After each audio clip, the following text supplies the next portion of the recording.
This is the Lone Crater YouTube. We hope this video helps. You're starting in the right place.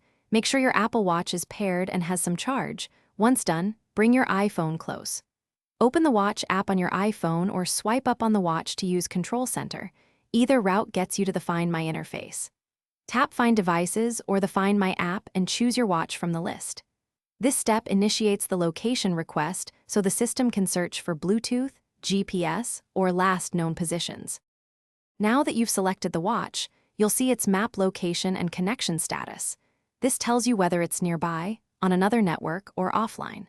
If it's nearby and connected, tap play sound to make the watch ping so you can locate it by ear.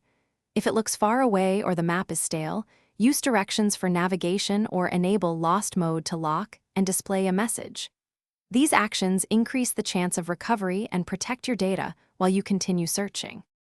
Finish by acting on what Find My reports.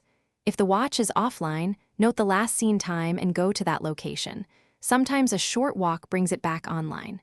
Make sure the watch has charge and your iPhone's Bluetooth and Wi-Fi are enabled because those services help update location. If the map looks wrong, restart both devices and reopen Find My. This refresh often fixes stale locations.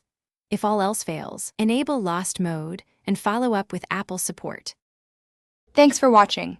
Consider subscribing if we helped you.